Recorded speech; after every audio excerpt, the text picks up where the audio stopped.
Awesome. Welcome back to another episode of Motivated Masculine Men. Today we are going to have a really good conversation, I can already tell. But just to remind everybody, we are here to inspire, educate, and challenge men to embrace healthy masculinity, deepen their relationships, optimize their health, and step boldly into their purpose. I believe in the three P's: protect, provide, and preside. And so today we're going to talk a little bit about different things. We've got Eric Tan on today. He is going to, we're going to have, we've been talking for about 3 minutes before we hit the record button. It was already great. So, Eric, what I'd love for you to do today is tell the audience a little bit about what we might talk about from a point of your expertise or your journey to today. Wow. Okay, Chris, thanks for having me. That's one. And I like the katana at the corner, so we can talk about that later. So yeah, I think I can share lots of stuff from my personal experience. Today, as a 47-year-old man, I have gone through quite a lot, ups and downs. Obviously, Mm, the journey is still long. I still have lots to learn. But I have to say, today, as a man, when I look around, men don't used to be, or they don't look like men, which I have in my head, or how my dad was a man. I mean, he's still alive, thank God, right? That how he behaved back in the days where men used to be men. And that's the mm, reason why I think you have this podcast. It's to let the younger generation know. In fact, the more feminine or the more progressive or the more you supplicate to whatever is in the world, the whole world turns to shit, right? To mm. put it bluntly. And a lot of men are not, they don't dare to stand up for themselves anymore. Uh, well, we can't really blame them. It's because of the society, Mm. all right, and because of amongst many other things. But the more I look at it, the more disappointing I get. And in fact, I would be very worried for the next generation. I mean, I have a daughter right now, so I'll be thinking, hey, what kind of man is my daughter going to marry? Is he going to Yeah. be someone that is a real man, that is going to protect, provide, stand up for her, fight for her? I'm not talking about fight in terms of fist fight. Sure, Mm. when that time and place comes, he has to. But even on a daily basis, right? I mean, Chris, you and I, we have been young before. We know how the progression from a boy to a teenager and then to a young man and to today where, well, I believe you are a father as well, and that we are more settled as a man and we can think and analyze. So I'm not sure if you agree with me about how we look at or how we define men today or how the world is defining men today. Because when I look at social media, say Facebook or even Instagram, right? I think fashion is a big telltale sign. Mm. Yeah. Today they are pushing men to do makeup. They're pushing for men to be very focused only on their looks, impressing people, showing off. Even fashion houses are so good at marketing that they are even selling men handbags. The man Right? bag. I'm not sure if you see. The man bag. Yeah. The only time I wear a bag with me is when I travel and I have like a crossbody, or it's actually a bum bag. It's a Lululemon bum bag, but I put my passport, my wallet and things like that because again, from a tactical point of view, ex-law enforcement, so that tactical point of view, it puts it right here on my chest. I know where it is, less chance of getting pickpocketed. It's all very safe and secure right here. But I don't carry it like it's khaki green. It's like it's No, not Chris, I what I get know that. It's you're not talking only about, the the man man bag. bag. No, it's not only the man bag, it's a handbag. They're Yeah, using oh, women's handbag as fashion. Just go search. I'll be like, holy you say that Jesus, now that you say that, and you go into more detail. I have seen that. It's been around for quite a while, which is the scariest thing, but it is, right? becoming bigger. So all these things irks me. Of course, one can say, "Oh, you're just following fashion blindly," and all this. Dude, come on, man. They are people my age. They are my peers. And when I look at them attending uh, whatever events, they're so proud to show off their latest fashion style, wearing. I mean, uh, call me old school, all right? But I think a man has to maintain certain old schoolness, if that's the word to say, right? Yeah, I mean, traditional, look at you. One look, I traditional. know you are a law enforcement guy. You are, you're in tactical gear, that kind of thing. Great. You don't have to go to that extreme, right? I mean, No. just kind of imagine Sean Connery's James Bond, that character. Yeah, that crispness to it. Yeah. It's got that persona. And I love that you brought this up because I actually haven't talked about fashion when it comes to masculinity. Actually, I don't think it's come up as a topic. So it's a great segue into some stuff. There's confidence. There's also, what you wear. I'm gonna be real with you here, Eric. I love a bright color. Now, I have some hot pink board shorts that I'll wear at the beach in Hawaii. When I go to Hawaii, I've got bright green ones, I've got orange ones. I'm very, strong in my sexuality, so I mean, I have been dressed up by like a girl, all these things.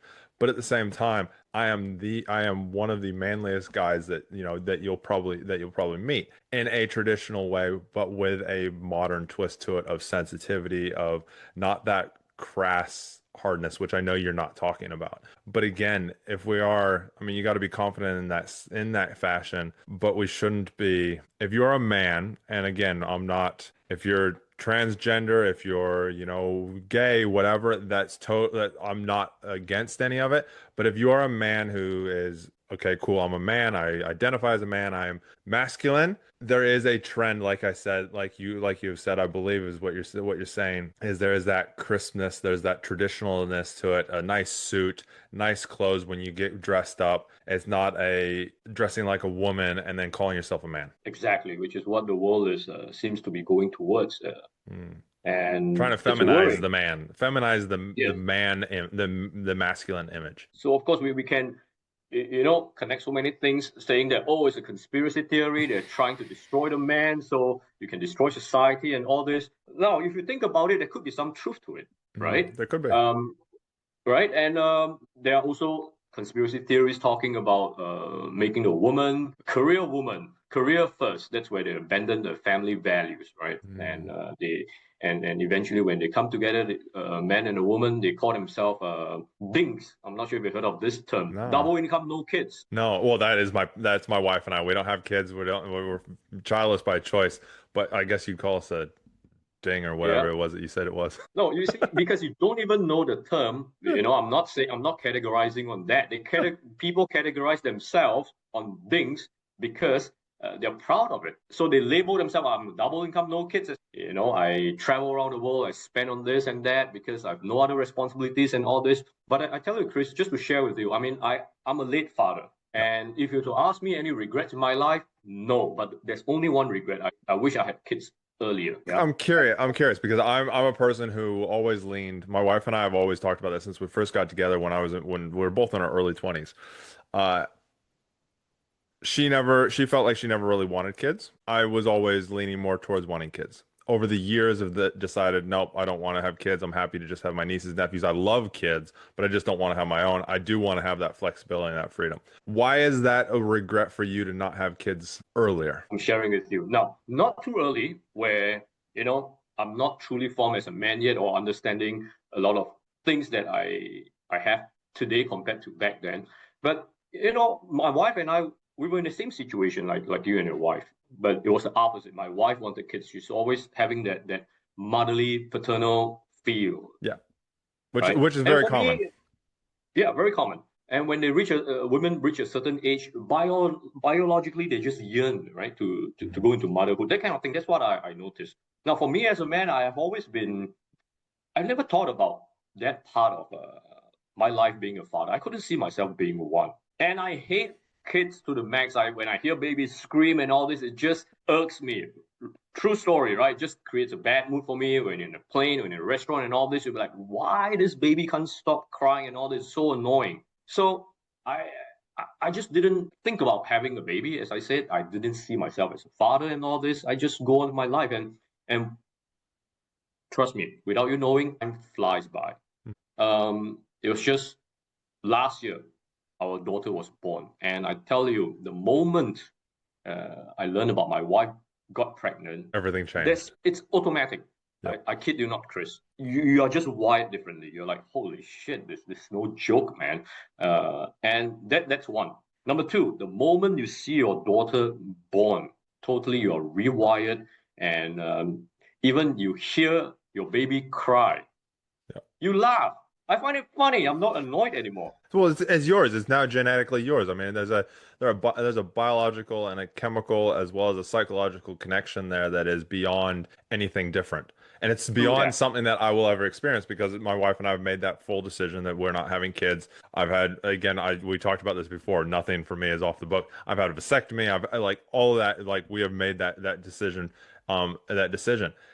So it's something that I know that I'll never understand because I'm never having kids. But for you, I can see it in your face as soon as that changes. And so many people that I've talked to is like, yes, it completely changes. I have a question on that with you though. So obviously, you're very passionate about, having kids and that. No, I What? wasn't. No, you're not. I I know wasn't you back weren't. then. I know you weren't, but you are now. Yeah. You are now.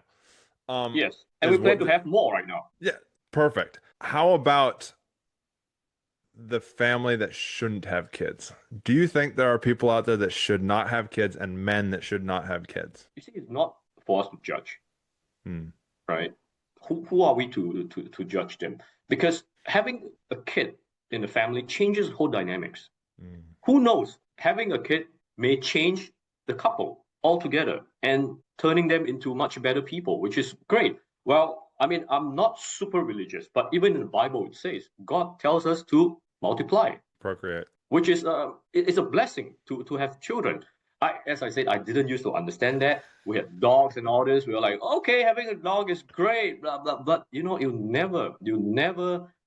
a dog will never replace the happiness, the joy that you see your baby growing up at every stage and things like that. Really, Chris, I don't know. I'm not here to change your mind, but I'm just sharing with you. It's Yeah. another confirmation, I'm sure, that having your own child, it It's totally fun. changes you. It's funny. Before you and I started recording, we're like, oh yeah, no, we're on the like mind. We're on these things. We're not going to have argument about anything. We're not going to disagree. Here we go. First topic. Complete opposite viewpoints. But again, it's just like I said before we even started recording, though.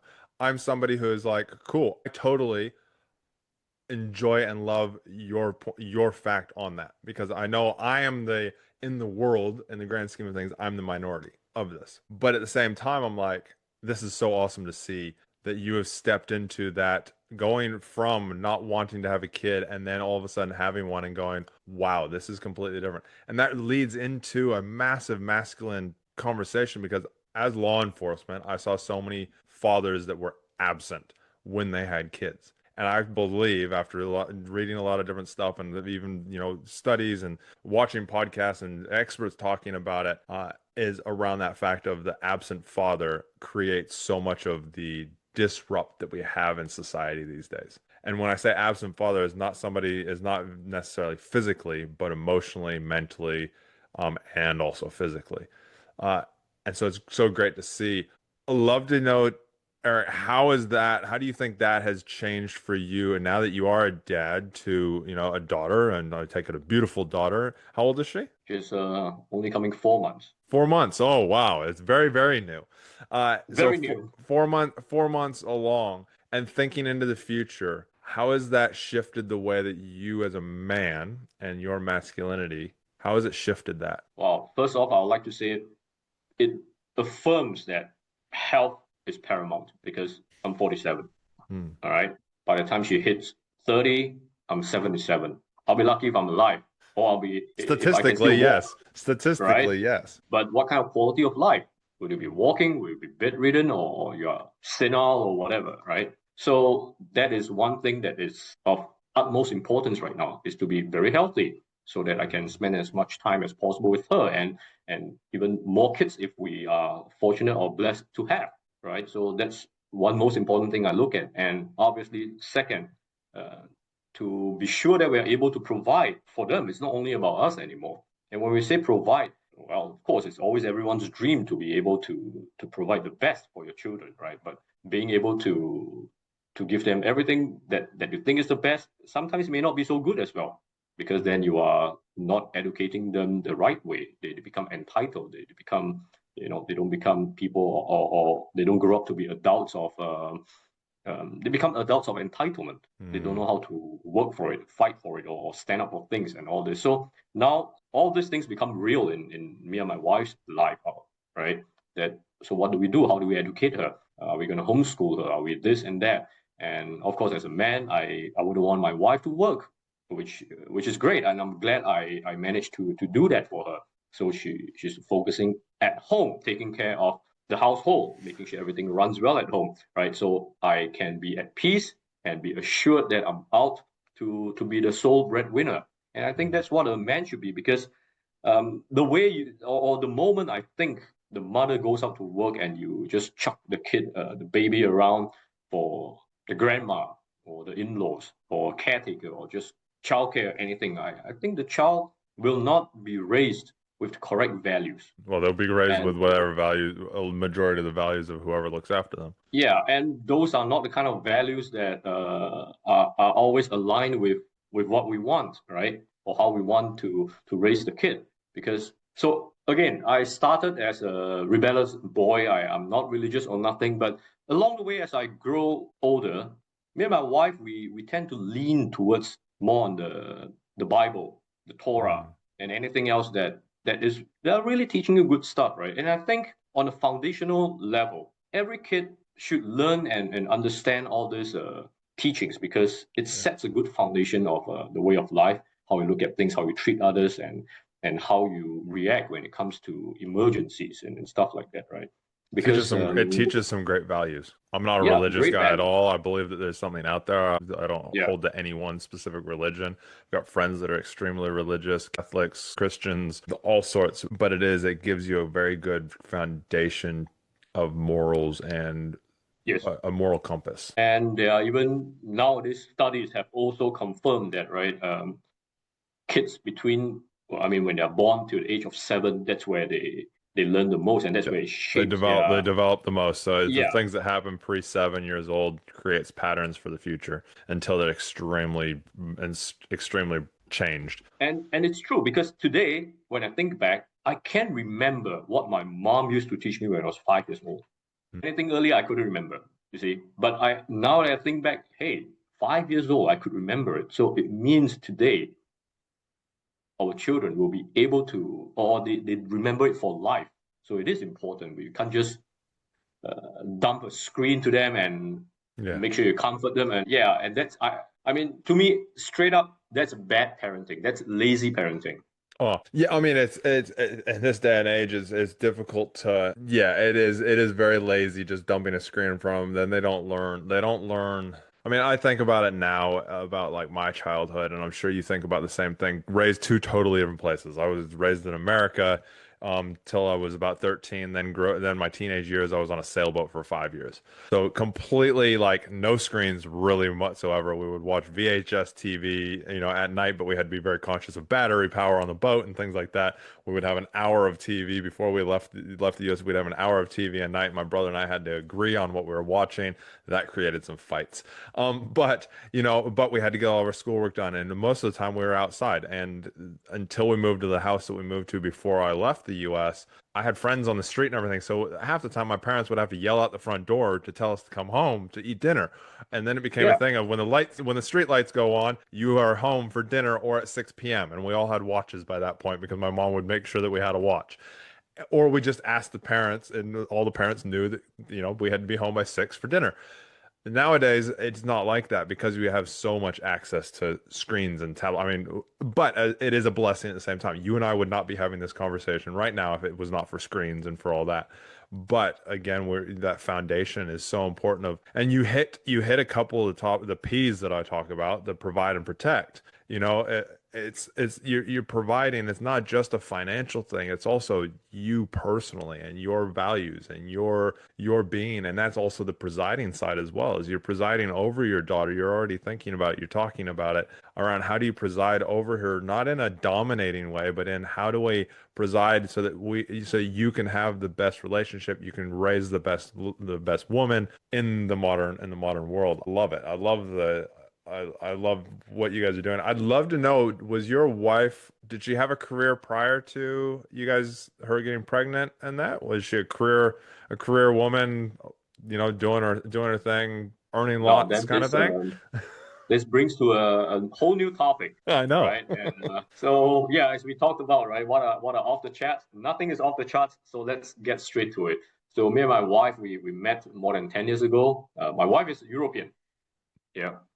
So she has been working in Asia for about 10 years back then, and we met in somewhere in Southeast Asia. I'm from Singapore, so she was working in Malaysia. So we met through a mutual friend or something, having dinner. And the first time I saw her, I'm like, wow, how do I marry such a woman? I said to myself, Yeah, there's that, and and that's that masculine trait of that hunt. it is a hunt. You Yeah, know, getting a yeah. relationship is a hunt, which is we all strive for. To me, I'm like, wow. I mean, probably I was shaped back then by Bruce Lee, right? I mean, I'm a fan of Bruce Lee. Everybody is. Hey, And Bruce Lee has the Westerner wife, yeah. and they have beautiful kids. So I had that notion when I was a kid until today, right? Or back then when I met him, I'm like, wow, I'm like this. How do I have this woman as my wife? And I was only in my early 30s. My wife was in her late 20, 20 in her 20s. She's younger than me, not by a lot. I mean, I don't know how you want to quantify that, but she's yeah. But It is anyway, what it is. To be perfectly honest, I'm like, yeah, if you guys are madly in love and you care about each other and it works and you enjoy it, yeah. the age So is it just a works. number, as long as that's legal. So it is legal. And then we started dating, and obviously with two countries, it was long distance.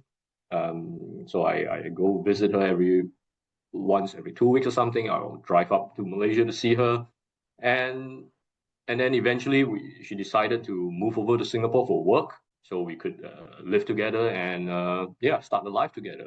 So marriage was we never talked about it. I wouldn't say we probably a woman would never talk about it, right? They will wait for a man Yeah. to do that. But for me, I was stupid, right? I didn't care. But I love her, obviously. So anyway, she moved to Singapore in 2017. I remember we lived together. We started life together, and of course, it wasn't easy when you start to live together and when you know start to understand each other's habits and quirks and all this. So I would dare say we had constant fights and all this, and I wasn't really happy in the relationship. Mm. Um, but I still love her. So it's a very difficult thing to measure. So I wasn't happy, but I love her. But we stayed together and all this. So I'm like, oh no, I'm kind of stuck in this, right? So I don't know what to do. And she was working in a corporate life, and probably she felt the same. And so anyway, from that onwards, we worked things out. And fast forward to 2019, 2020, that's where the The world went wide to craziness. world went to craziness, and that's where really things started to show itself a lot. Meaning both our thinking, our styles, our values, we align 100% Mm. together on how we view the whole event that screwed everyone, right? And we wanted to get out of Singapore because back then it was a really bad situation where you couldn't go anywhere without wearing a stupid mask. They were just as bad as New Zealand was. Yeah, They locked everything down. I mean, as you were yes, saying, they locked everything down, masks, and put tons of restrictions on everything and yes. anything. And I would get into at least there were two occasions that I was about to get into a real physical fist fight with someone Mm. because of the stupid mask issue, right? Which is so silly now thinking back. So I became a very angry person, or me and my wife, Mm. not at each other, but in the environment, because we know we cannot thrive in a place or space like this where everyone becomes a snitch and everyone Yeah. becomes so fearful without a real common sense, right? And then they are obediently or so stupidly obedient. Now, you know that in Singapore, the vaccine rates are more than 90% of the population. New Zealand was 95. Yeah, I don't have the exact numbers, but I know it's Mm. more than 90 as well. So New Zealand is and Singapore is on the top. Yeah, where New Zealand and Singapore followed along with each other very, very closely on literally just about everything they did. Um, Yeah. we just have a lot less So people for our landmass. uh, so we really needed to get out of the country, knowing that we cannot live our life like that, and knowing that no matter what happens, in a sense, even if this ends, we've seen through everyone's real true colors. You see, that's the Mm. whole point of it. So back then, there were only two countries in the world that we can go to without any silly vaccine passports or whatever, and it is Mexico and Romania. So Mexico was a little bit too far. So Romania is equally far as well, but Yep. Yep. but Romania is it's pretty far. acceptable. Yeah. Yeah, yeah. So we went to Romania, and since then and now, yep, we've been away, and yeah, and now I'm in Georgia. Yeah. So on that, so she was working career. You guys obviously moved. That was a few years ago now, and now you've got a 4-month-old baby. From your point of view, here's a question I actually have for you. if she had decided she wanted to go back to work, how would you have approached that conversation? Oh gosh, actually, I forgot to tell you the most important Okay, part. let's We hear the most digress. important, and then I want you to answer Okay, that question. so okay, let's go back to before the lockdown. She was highly paid as an expat, salary and stuff like that, right? And then my wife is a very brave, adventurous woman, and I was tied down with work and all this. So she said, "Hey, I want to go explore the islands in Philippines," and I said, "Okay, go for it, no problem. We never have any trust issues, yeah. So okay, you go." Now the last day when she's supposed to come back to Singapore, the lockdown happened. Philippines lockdown, Singapore lockdown. She couldn't come back at all. Flights were cancelled and stuff like that. But eventually she managed, right? And the moment she came back, because there was so much changes in visa or immigration administrative issues, she came back without reporting to the authorities about whatever something health declaration. Immediately her work visa was cancelled. So she was in Singapore, and immediately she got a call from the immigration, and she had to be deported back to Europe just because of certain health declaration not done. So that's where the company was saying, oh, blah, blah, blah, I'm sorry, we had to terminate the contract. So she was given a small compensation and all this, no hard feelings, because nobody knew that such things, minute details were being put in Yeah. place, right? So she went back to Europe. We were separated for a bit of time. So during the lockdown, she was in Europe. I was in Singapore. And then, so that was the beginning of her joblessness until today, back in Yeah. 2020. Yeah. Wow, that must have been a journey, man. I know my wife with COVID, she lost her job the day we went into lockdown, pretty much. Um, and she's back doing what she was doing before. Absolutely loves it. But yeah, that would have been obviously now she's happy and enjoying. But I'm sure it would have been a hard situation to be there, as well as being her partner. How was it being her partner? And I know as a man, I don't know about you, but as me as a man, I just want to help. I want to fix it as such. I want to make the pain go away. How was it for Yeah, you during that time for her with all of that going on and you physically couldn't just give her a hug or anything like that? nothing I can do. Mm. But surprisingly, or I mean, knowing my wife, in fact, she was happy in Europe. She was like, hey, great, now I'm free to travel again, right? I said, okay, go for it. Let me stay in Singapore. I'll fix things. I'll do what I need to do, and we'll see what happens, right? Because we were talking about, okay, the lockdown probably is going to be, it's always 2 weeks to flatten the curve, if you remember. Oh, I 2 weeks, remember. 2 weeks. And I remember. it became months. And So so eventually, I think after about 4 to 5 months or close to 6 months, I got her back to Singapore, and that's where we immediately got married, and Is it and then this we is left the it this country. stage was it now or was it after that that you were quite angry that you you mentioned I think you said you were unhappy or was it after that? During COVID, or when COVID struck, the whole relationship dynamics changed. We also had the fact Yeah, that all of a sudden she wasn't there too. yeah, and then we realized that it seems like in the whole world, it's only me and her that understood everything, or is looking at this whole situation in the same direction, because it's important, right? You need to know how your spouse, I mean your wife, Well, it's she's how is values. she, yeah, how is she going to be when shit hits the fan, or when Yeah. there's a crisis and all this. How are you going to look after each other when when you don't have the time to communicate? Mm. Yeah, Well, so that's there, where, yeah, there's stuff out there that shows that if you and your significant other have similar top five values, they don't have to be the same, but at least as long as you have two of the same top values, not in the same order of your top five, that you can make it through anything. Is when those values change, and they do change over time. It's sometimes, but if they drastically change, sorry, pardon me, then the relationship will struggle. But if you have a common thing, and instantly, obviously, COVID hits, you guys get thrown into a situation to test your values. And they lined up instantly, and you obviously you guys both saw that and fought for it and got back together.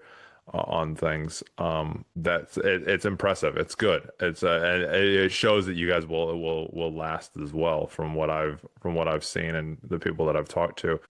Back to that question that I asked, unless there was more that you wanted to carry on with. No, no, go for it. Back to that question, if your wife had decided, say your wife did still have her job, how would you approach that? And I ask this not so much for yourself. I mean, again, it helps us grow having these what if kind of conversations and that we know aren't true, but more for the audience. Is those guys out there that have like my wife makes almost twice what I do. So if we did hypothetically have kids, there would have to be some deep conversations around how we survive, to be perfectly honest, financially wise. We'd have to either make some massive sacrifices or, I mean, and she loves, I mean, loves with a capital L what she does. And it takes her overseas 5 times a year and all these different things. So there would be conversations around that. I know what I would do, what the conversations that we would have, us as a couple. How would you have approached that as the man and as obviously the masculine man that you are using that term?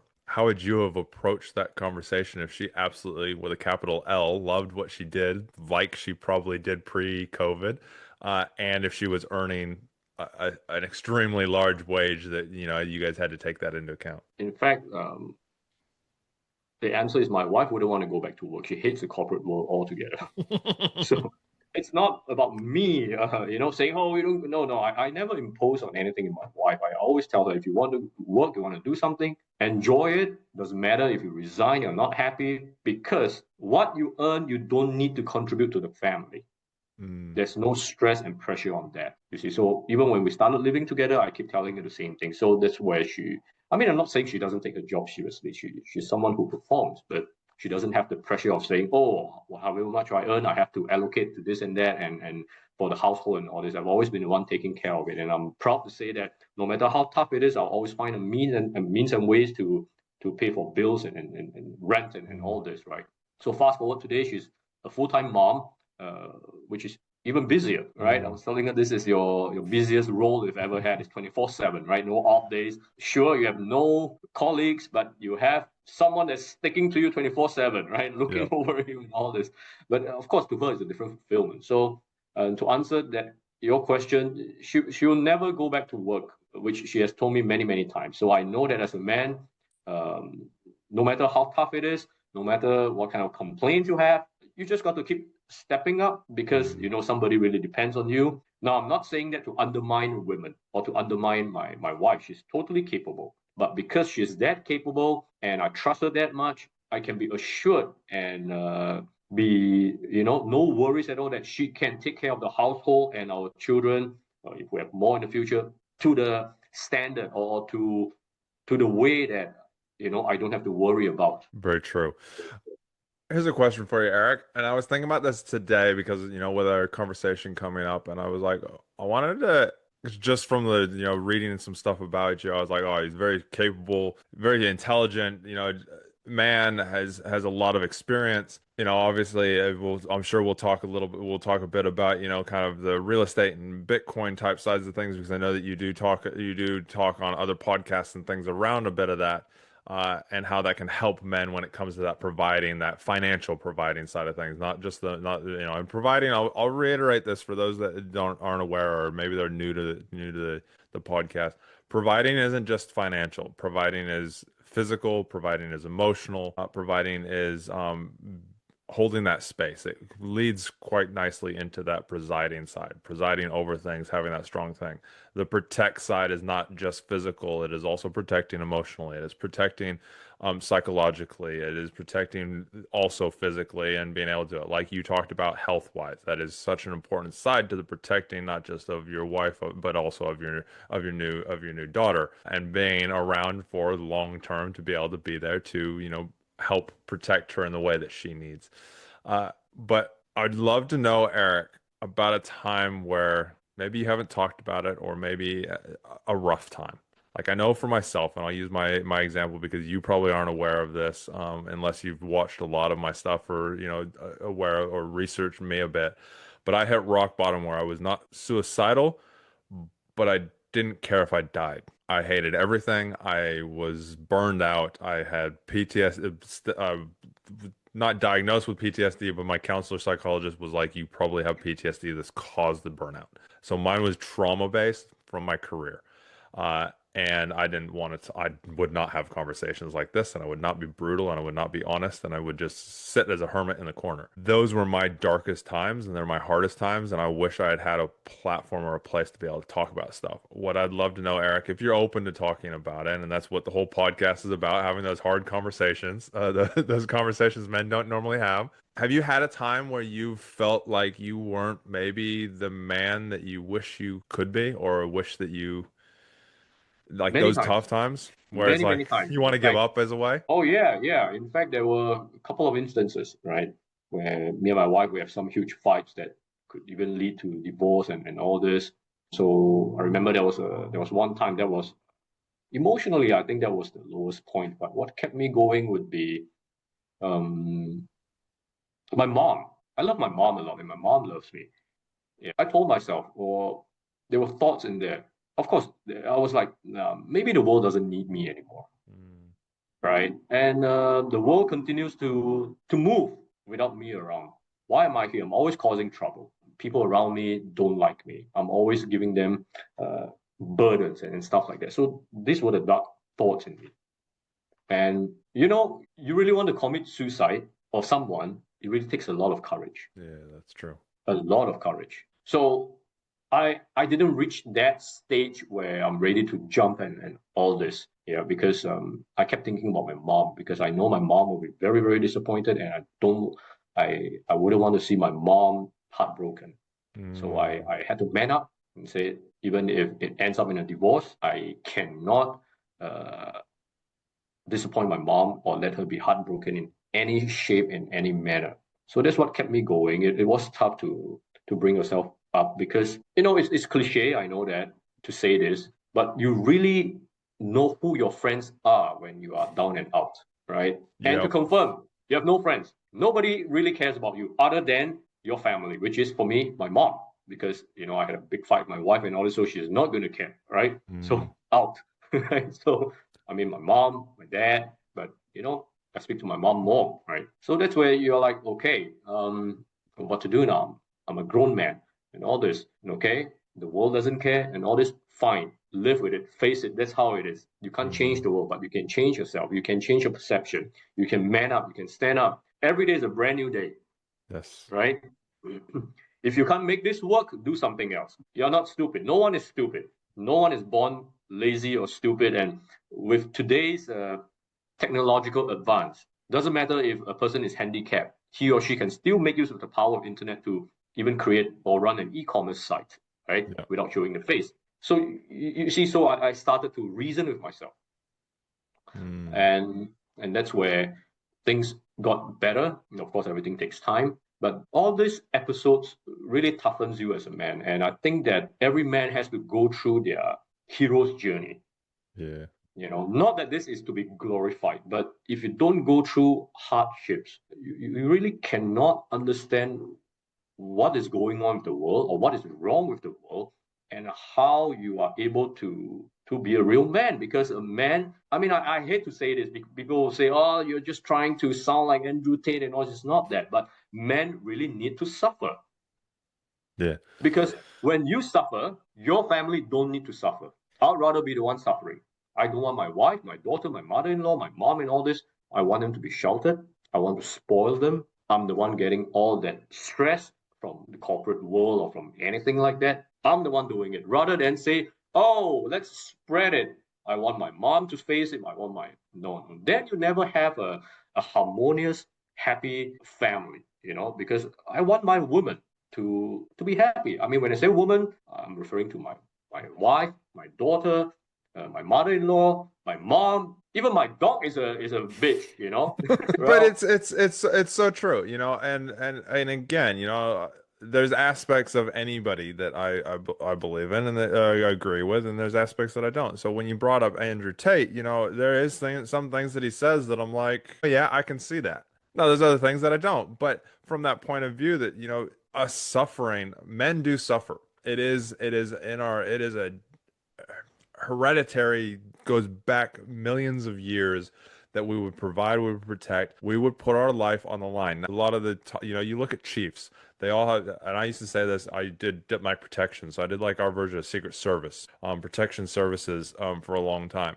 And I remember watching heads of state, so like our heads of state here, and I would watch it, and I would even come home, and I was in some of the darkest times during that time in my mind mentally, and I would come home and I'd be like, behind every strong man, there's an even stronger woman. Now, I don't mean that as a like a hard woman, but as a their relationship. She is so strong because he suffers and he pushes and he protects and he drives so hard to give her the life that she deserves and desires, that she is then just in a different way bringing the same aspects just as strong, just as hard, just as much, so that he can keep going up. So they keep building up this structure, um, of that. And it's I love that you brought that up because it is so important to know that. And the image that came into my head, and from the law enforcement side, I used to project it towards that. Is there was an image around that I saw years ago, and it was this man slash beast hunched over with all these arrows in his back, protecting his family, a woman and a child. And that is what men do, is we do our best to protect women from and children, the family unit, from the horrors of the world. And we talked about this in the very beginning, is in a way society has lost that a bit, and they have tried to push that man to be softer. And I do believe that over generations we naturally have and do need to adapt to current things, and be a little bit softer in the way that some men have. I mean, I look at my dad, I look at my father-in-law, and then I look at like their father-in-law, or what I hear from their parents, and it was very rough and crass. There wasn't as much love and tenderness around the strength. It was tough love. It was tough love. And I do believe that we do need tough love, but there's a point of tough love and just beating the shit out of someone. You Yes, know, and I agree that we should be able to, but at the same time, my dad, I have a situation. My dad and I've talked about this, so he knows all about it, and I've mentioned it before. My mom would spank me with a wooden spoon, and my mom was very much the I was scared of my mom. Let's be perfectly honest, and I would not like, she was the reprimander. My dad was the best friend, still is. But my dad, I remember my mom telling him to reprimand me, and it was not a spanking, it was a beating. And there's a fine line between. Now, when I say beating, he didn't beat the crap out of me. I wasn't black and blue, but he came in with a wooden spoon, and instead of just the smack on the butt, there was aggression behind it. And I think there's that fine line, and I do believe that men these days, and I'd love your thoughts on this, Eric, is the men these days, we are getting a lot better at not bringing that aggression to the table, but bringing the strength of a man to the table. I wouldn't know how to categorize it, but let's put it into perspective. Now, modern men, I mean, you and I were living modern times right now. Yeah. Okay, great. We are properly dressed and all this. We're well mannered. We're educated. Sure, this is what society wants us, right? If not, we'll be so-called outcasts, and Yep. we are probably breaking the law. Yep. So let's talk about men being masculinity. What defines a man? So today, people or men, young men, think that they go work out, they look buff, they look big, that's masculinity. No, No. you can work out, but you still look like butter. And after you work out, you go to the shower room, you need to put on all the whatever moisturizer and all that shit stuff. There's so much sunscreen, and I'm shaving my armpit hair. Oh man, that gets to me, man. Men cannot Men should have, not be shaving their armpit hair unless they are yes. swimmers. If they're a swimmer, professional swimmer, go for it because you need I that mean, you can sleekness. you can trim it, but not totally zero. Fine You know what I mean? grooming. Grooming is different to, Yes. yeah, beyond grooming. So Yeah. the definition of masculinity is very different right now, and that trickles down to how a man should provide for their family, how a man should educate their kids and stuff like that. So the whole system really needs overhaul might be a very big and serious word, but certain things need to change, and being conservative, being rugged, being not so refined, and back to old school days, whatever you want to call it, there are truth to it. It's just like screens today. Yeah. Why is everyone so depressed? I'm not talking about you and me because we are not affected much. What do I mean, right? We are all consumers. We are all addicted to the screens. I myself included. So I'm always telling myself to stay focused at work and leave my phone aside for a bit, right? But when you look at it, these are all tools. There's so much noise to brainwash you. So everybody wants to keep showing off, showing off. So today we are in a showing off economy. Everyone is distracted. Everybody wants validation online. No one is really seriously doing things anymore. They just want to do something for that few seconds so as to show the world that, hey, I'm doing something. Hey, I look great. Oh, hey, I helped someone.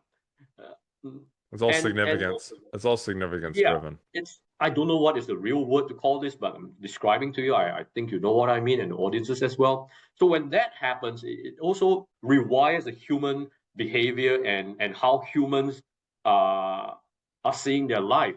Meaning to say, everything has to be documented on screen. Everything has to be shown because if I don't show it, it means people don't know my existence. People cannot validate me. How would I know I'm doing the right thing or not? So that is where everyone becomes depressed because they are always dependent on other people's validation. But back then, in our times, back in the 80s and 90s, no such thing. We do whatever we want. We don't need to tell people. We don't need to show this and that. But of course, we can never go back to that time. But what I'm saying is that you have to strike a balance. Now, what we are using today is free. What happens when it's free? The product is you, which is you and me, right? Which is true. Now that's what AI is all about, getting all this big data. Whatever we have been doing and posting online, all this data are being collected. And that is where products are being produced again for us to consume. So we are in that whole vicious cycle that we can never get out. So all this also affects masculinity because if a man is not careful and you fall into that trap, I'm not saying that we cannot use screens. I think it's just like fire. It either burns you or you can use it to cook, right? Or warm you. So use it the right way. So if a man is not careful and falls into that trap, that's where you have to keep showing people your progress in the gym, for instance, the gift that you buy for your girlfriend or your wife, or whatever. You don't need to do that. Everything is upside down, it's lopsided. Masculinity needs to go back to its original definition. Now, then back to, again, social media. Because of the world is so screwed up today, that is where people like Dan Bilzerian, Andrew Tate is created. Yeah. Back Yep. in the 80s, such characters are normal. But today they find them anomaly, but it's not. I could totally relate to them because I have friends who are like that. I mean, Andrew Tate is younger than me by just a few years, but I could relate to him, and he's using this gap in the market, right, to gain popularity because inherently, as a male species, as a man, as a boy, you have that urge, right? But somehow you're being suppressed by all these unknown forces. You see, so how do you break out from that? So you need more characters like that to guide young men out of that rut. Well, I mean, men, and you've hit it on the point here. We've lost our roots, as I think the way Even to law put it simply. enforcement, Yeah, well, we've right? lost I we've mean, lo- we've lost our roots. We've lost our what was coming up for me when you're talking about all the social media and all the posting and all the different things. And I used to do it all for business, and I used to always say I don't like doing it now because I don't run my own business as such. I'm not on social media. I'm not doing stories all the time. I'll post cuts of podcasts and that, and I'll automatically do it. I'll spend a couple hours and I'll get it so on. But I try and stay off of it because, and the word that was coming up was confidence. Men have lost their confidence in themselves and in their capabilities. And then you have men that are trying to be masculine because again, like you said, we don't know what it is. We've lost it. And we're seeing, and I don't know if you're seeing it over where you are, but it sounds like it, but we're seeing men that are trying to grasp at it and then they're grasping at the Andrew Tates, at the Dan Bulgarian, I can never pronounce his last name, but those types of men that are so confident in themselves that they go, the men that are not go, I need to be like that and I need to follow that. And that is well beyond, that's the degrading women, that's the degrading things, that's the ego showboating. I'm the best in the world. You're horrible. If you want to be like me, you've got to push everybody down. And whereas that's not actually what a man is about. A man is about bringing people together and working as a tribe and leading and guiding and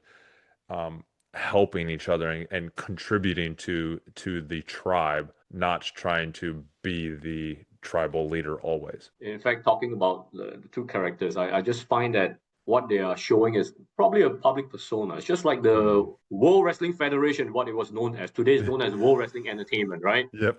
They're It playing the is. It's all character. entertainment.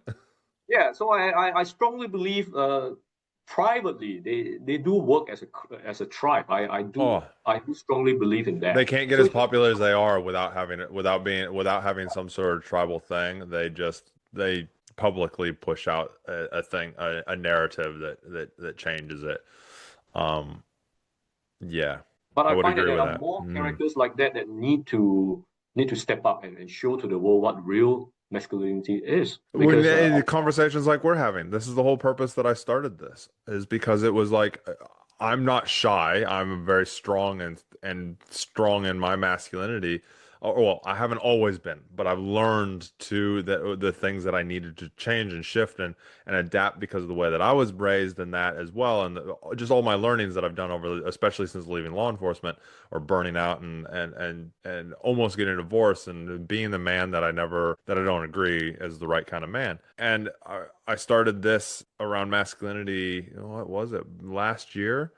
Because I was like, we need to talk about this stuff more. We need to educate men out there that it is okay to step up, that it is okay to be the man that you know you want to be, even though society is telling us that we shouldn't open doors for people, that we shouldn't, take care of ourselves and go to the gym and lift heavy weights and go raw, raw, raw and beat our chest occasionally and talk shit to guys and be like, nah, you're a dick. I'm not a dick. You're a dick. Like this is not, and take the piss out of each other and rip each other apart and do these things because it is actually healthy and it is how we actually stay yes, strong. that's the way men should be when they're Yeah. together. Not saying things like, "Oh, I'm creating a safe space for entrepreneurs to talk about their mental health."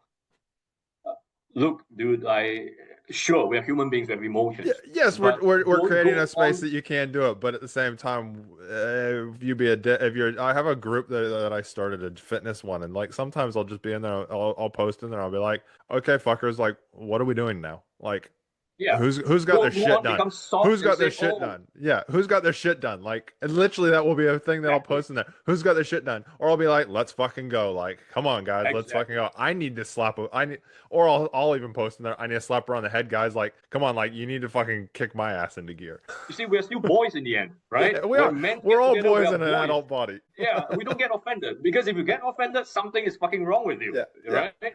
And there's a So difference. There is a difference because I have been bullied in the past. When I was in law enforcement, there was a stage where it got taken too far. But then that's also where it's a you have to be able to speak up and say it. And I didn't have the confidence or the I wasn't a man enough to step up. I did at one point, and it just kept going. It kept going in it, and that's where it does become. I do believe that that's where it can, just like anything can be pushed too far. And this is where, again, this is why we have these conversations, or I like to instigate these conversations, because this is things that guys need to also realize, is that you can take shit too far too. And we need to, again, from going back to the three P's, we need to protect each other also and protect each other's safe space. And I use that safe space because there is times where I have friends who, again, still law enforcement and that, where it's like, cool, we need to have, they know that it's safe to come and talk to me and have conversations. And they're not gonna come to me with and be real vulnerable and me just take the piss out of them and rip them apart, because that's not masculinity either. you're right. And if someone is offended or commits suicide because of a post in Facebook, honestly, I mean, you know how the world has Oh, turned out to be when you read things like that. Well, you don't know to laugh or to cry, right? yeah. So And you it's know it's how also fucked up it's the also world a has. sad one from the sensitive side of Yeah, me. It's a sad one that somebody didn't have that, or didn't feel like they have that safe place, or have that community, that camaraderie, to be able to go, oh, guys, like this post for some reason is just getting to me. Like, and that is okay as well, guys. Like, it is okay to just have something because, again, we talked about it before that pre-7, it has triggered something in that toddler in you.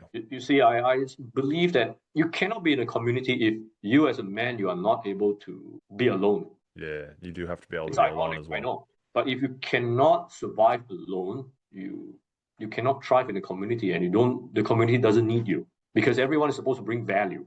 Yep, would And agree. if you become just a leech, you're always there to sulk, be a whiny bitch, then no community wants you as a man. I don't know about how the girls have their community. I will never understand, right? Well, they always So I like find to that as a they man, they banter within each other and like look for that agreement. Whereas us guys, yes, we like agreement, but we also, from what I've seen, we also like to be challenged. And if you can't be challenged, that's when I think that's where you're getting to with that, Eric, is if you can't be challenged on your thoughts. Like there's been things you and I have talked about already that I'm like today, I'm like, oh, I don't 100% agree with that, and it challenges me. And then I ask myself, why has that challenged me? Oh, okay, because I have a narrative in my head because of X, Y, and Z or this belief, and it's like, okay, is that truth or not? But again, it's that because I've sat with myself, as you were saying, you have to be able to sit with yourself as well. Men do get very good at being on their own. We do need a tribe, but we don't need to. We say, I know we've talked a lot today, but men will say like we'll say under half the amount of words as a female will in a day, statistically wise, agree. because we communicate in our own way, but we're not talkers. We're not descriptive. So that's why I think, in short, a man must be able to stand up on his own, must be able Mhm. to bring himself out of depression, if you want to call that, or whatever low season of their life. Everybody goes through that. Everybody has problems. Let's face it. All right. Everybody's facing their battles on their own. Everybody will say that that is the worst battle they have. You can't compare really because everyone's definition is different. But Yeah. when you're bad, right? When you are feeling fucked up, you're fucked up. But what I'm saying is a man must be able to really bring himself up by hook or by crook. Some people do it by meditation. Some people do it by listening to podcasts. Some people do it by different means, right? But do not go down that route where it brings you further down into a hole of no return, like Mm. alcohol or drugs and all this. Then you're spinning into a slippery slope and nobody can even bring you up. You've given up. Is it where they face the Cows will always run away from a storm when it's coming towards them. yeah, whereas the Whereas bison goes bison goes straight straight in? towards it because they're like, I'm gonna just take the brunt of it, and they get through it so much faster. Was the storm chases the cow, and the cow sits in it Yeah. for so much longer.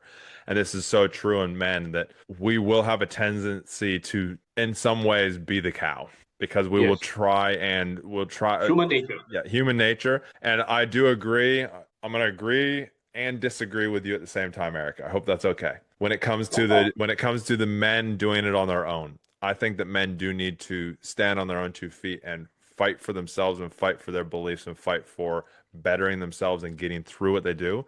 But there comes a point, and I can say this only from personal experience because I went through shit twice as a cop. And the first time I did it on my own. I didn't talk to anybody. I didn't tell anybody what was going on. My best friend did not know how horrible things were. Went through it, thought I dealt with it all. Thought, keyword. Went to psychologists, everything. Came back about 2 years later after some more trauma, after some more nastiness. Uh, and then at that stage, for me, I then told my tribe. Eventually, I started to tell the world, which is why we're here today. But initially, I told my tribe. So I told him, my best friend, he's also a cop. I told my core circle of men that I know. And if I look back on it, I haven't actually thought about this before, but it was my core circle that I'm still friends with to this day. There's only about 3 or 4 of them. And I told them what was going on, and they didn't have to say anything. It was just having that support around me to go, oh, I have a tribe. I'm not alone. Not because I needed somebody, but because it was like, oh, okay, cool. I have people that I can lean on in this moment. Not that they need to solve my problems, but I have people that I can lean on. And I think Oh, you see, men, it's Chris. so important for us to have that close tribe. No, sure. But you see, the moment you are able to speak to your tribe or your close friends about it is because you are able to stand up on your own Yeah. already. That's why you're able to speak, right? So it goes down. I'd already worked on it enough that I could Yes. yes, you are I stand corrected, Eric. Thank you for letting me No, no, that's what I mean, you see. Yeah. Because when you are you can't even deal with it on your own, then the community doesn't work at all. No, it And they won't. don't even see the import or the value of you. Not Yeah. saying that you're a whiny bitch or what, but you can start to talk about it only when you can deal with it internally and Yeah. then speak to a few close friends. And that's where the community gets tighter because everyone deals with it internally already. And then we just talk about it. That's all. Yeah, it is. And sometimes it is that, and I look at it even now, I look at it as it's that first step. I mean, by the time you actually go to your tribe or go to one of your buddies and go, "Hey, actually I'm struggling. I got some shit going on." You've already thought about it enough that you have already worked on it yourself. If you go to it though, this is, and I think this is where you're trying to get to it, and I'd love to know if this is, if I'm correct here, is you're not just coming with a problem. You're coming with a problem. Either the solution is you're asking for assistance to help you solve the problem, or you have already come up with some sort of solution to it. And this is for men, not for women. Women are a bit different. But for us men, we like to solve problems and we like to solve problems for each other. That's why relationship wise, we are always trying to fix the problem in our partner, yet they do not want it because again, women think differently than us guys. Whereas a That's right. guy, Yeah. if you came to me with a problem and I didn't give you some sort of answer or solution, you'd ask, what the fuck is wrong? Do you not care about me? Tell me if I'm wrong there, Eric. Well, you're absolutely right. Well, because most of the time I don't really like to talk to a lot of people to share problems because I always believe that when you really sit quietly, you can always find a solution. And of course, talking to someone does help, but it's just not that much of my style, Mm. right? Unless you really can trust the other party, But you're a or if very not, smart guy. I can already tell it, Eric. You've done a lot of self-reflection and self-learning. Just the fact that you know that we're set up from that, 0 to kind of 7 years, it means that you've done a lot of work on yourself. Um, but how'd you get to learning all that? a lot of things are self-taught. Yeah. And I wouldn't say that. I truly appreciate your kind words, but I don't see myself as totally smart or whatever. Probably a little bit more well informed than Mm. the general public because it's an ironic thing. Yeah, the more you learn, the less you know. Oh, so true. And when I tell certain friends this phrase or this statement, they couldn't understand this ideology. They say, what the fuck are you talking about? Think carefully. The more you learn, the less you know. So when I tell them and they don't understand, that allows me to understand the level of But that's what I but intelligence. that's what I mean is the majority. I reckon that a lot of listeners, and please, if you're a listener and you understand that statement, comment I understand in the comments. Let's get some engagement. And if you don't, ask a question. Like ask a question on about that statement because it is so true. I understand it because of a lot of the self-learning that I have done, the journey that I've been on, and a lot of it, like you said, has been on my own. I ride Yeah. motorcycles, love to tour on a motorcycle because it causes me to think through my stuff. And on a motorcycle, you can't dwell on stuff because you can't sit in that dwelling because you've got to focus on the road. So you've got to acknowledge it, listen to it, work through it, and carry on. Also, paraglide does the same exact thing to me mentally wise. And so this is what I mean though, Eric, is that you have that knowledge, whereas how did you get to this place where you're at? Like what would if there's somebody who doesn't understand that statement, what would you say to them to help them to figure that statement out on their own or by using their tribe? Let's talk about or answer the question where you say, how do I get, how do I learn the things that I learned, which I don't know if you know what I've learned, but anyway, let's assume you know. I think number one would be we need to unlearn a lot of things and question a lot of things that conventional wisdom has taught us. Yeah.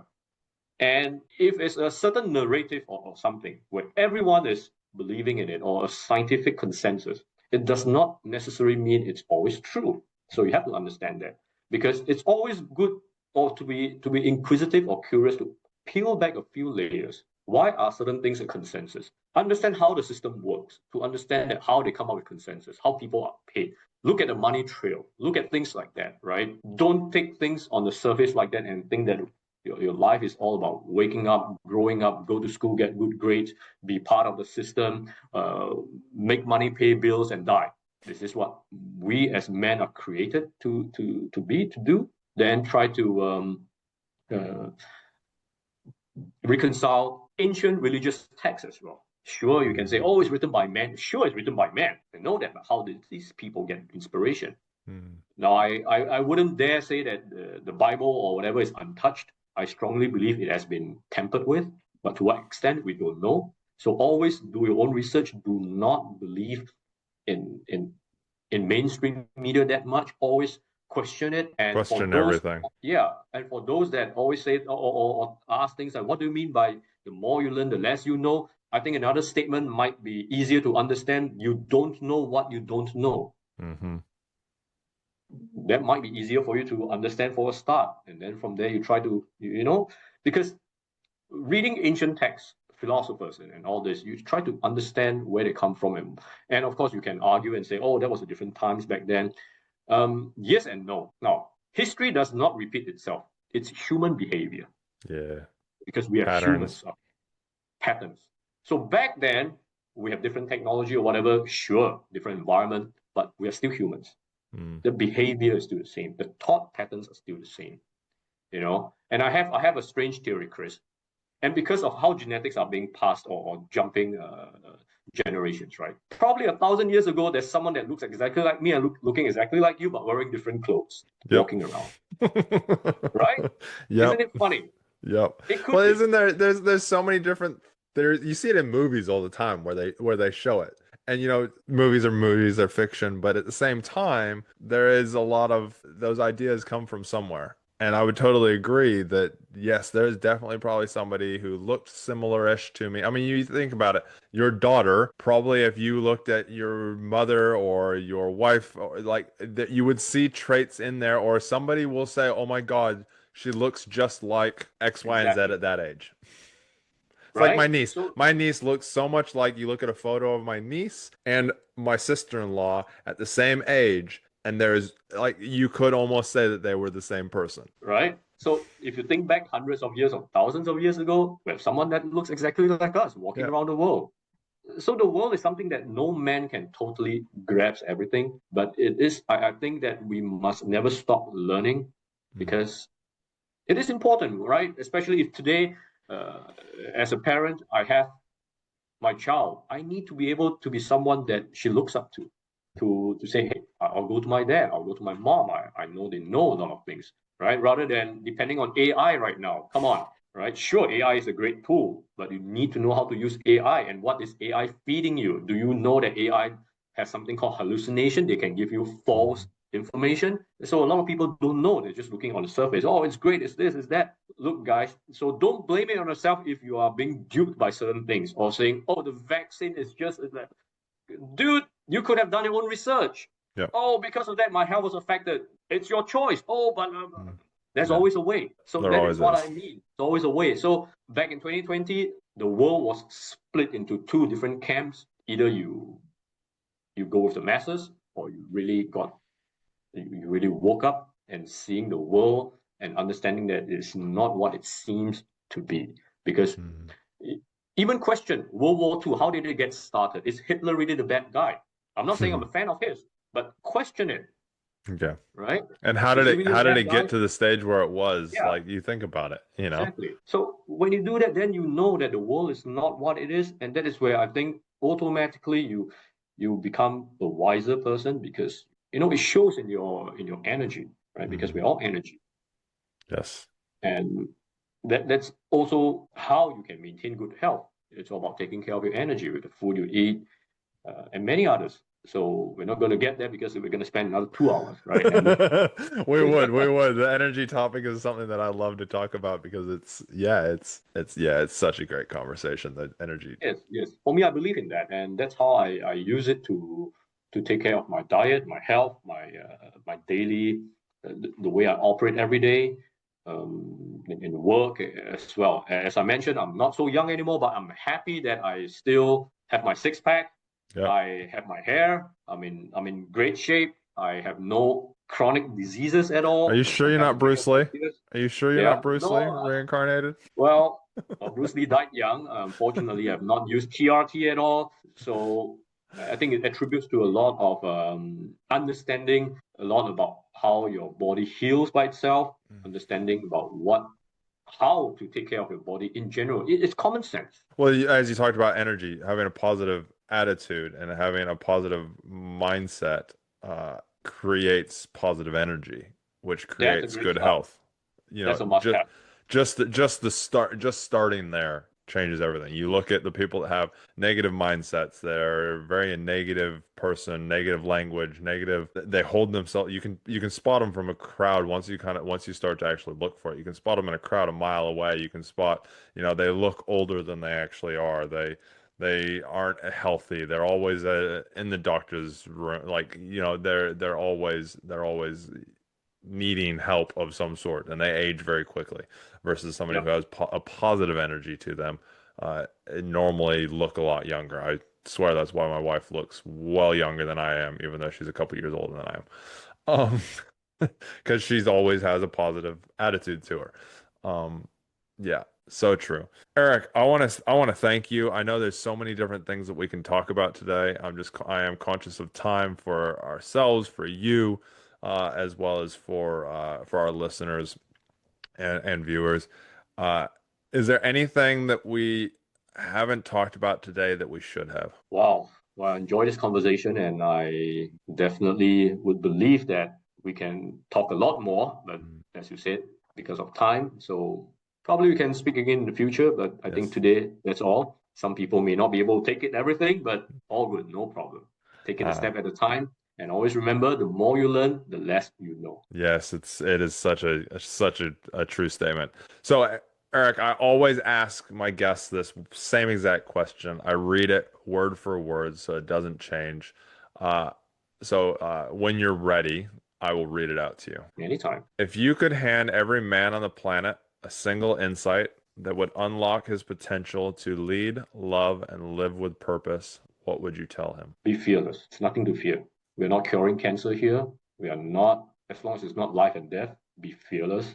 Do it, because the worst thing for a man is to live with regrets. I love that. I love that. Great final words, Eric. Appreciate you. Appreciate you coming on and having the conversation that we have.